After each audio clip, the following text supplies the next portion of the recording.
আসসালামু আলাইকুম। আজকে চলে এলাম বাচ্চার একটা মনের ইচ্ছা পূরণ করার জন্য। আমার বড় মেয়ের অনেক দিনের ইচ্ছা ছিল একটা গিটার কিনবে। তো গিটারের দোকানে এসে পড়লাম আজকে। তো বিভিন্ন ব্র্যান্ডের গিটার আছে এখানে। তাই আমরা অনেকগুলো দেখেছি।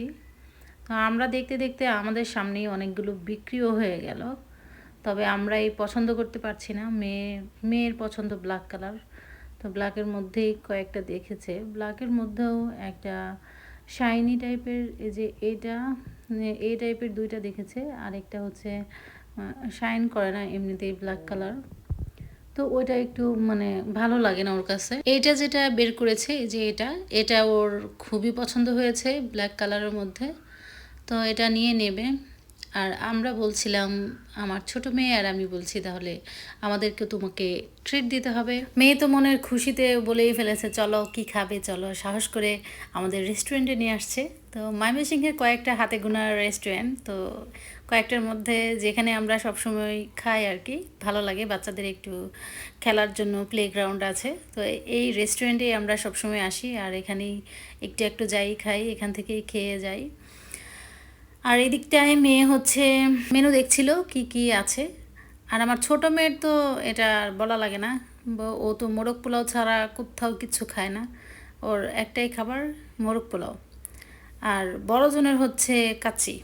ওদের টেস্ট এই পর্যন্ত, অন্য কিছু নিলে আসলে ওরা খেতে পারে না, তাই এটাই খায়। আর আমি নিয়েছিলাম তো একটা হচ্ছে বাটার নান, আর একটা হচ্ছে চিকেন চাপ। এখন আমরা বসে বসে একটু ওয়েট করব অর্ডার দেওয়ার পর।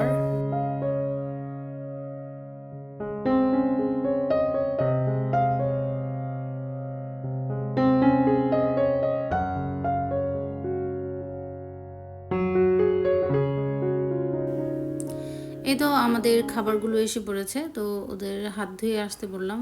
তো হ্যান্ড ওয়াশ করে এসে এই দেখেন ছোট মেয়ে খেতেও শুরু করে দিয়েছে। ডিমটা দেখাচ্ছে, ও কিন্তু ডিম পুরা কমপ্লিট করে না, ও হালকা একটু জাস্ট ভেতরে কুসুমগুলো খায়, ওপরে সাদা অংশ রেখে দেয়, এটা আমার খেতে হয়। আমরা আসলে এতগুলো খাবার খেতে পারি না। খাবার হয়তো অল্প দেখা যাচ্ছে, অনেকের কাছে এগুলো কিছুই না, তবে আমরা একটু কমই খাই। তো আমার এটা হচ্ছে অনেক বড় সাইজের একটা নান। তো এই নান থেকে আমি অর্ধেকটা 3 ভাগের 1 ভাগ খেয়েছি, আর 2 ভাগের মানে 2 ভাগ পরিমাণ রেখে দিয়েছি। তো ওরা 2 বোনে খেয়ে ফেলেছে। আর এদিকটায় আমরা বাড়িতে এসে পড়েছি। বাড়িতে এসে এই তো গোলু বসে আছে। আর মেয়েটাকে বললাম যে তুমি যেই গিটারটা নিয়েছো সেটা একটু শেয়ার করো। আসলে ও কিন্তু গিটার শেখে নাই, ওকে শেখাইতে হবে। যে কোনো একটা ইনস্টিটিউটে ভর্তি করে দিব আর কি, তারপর দেখা যাক কেমন পারে।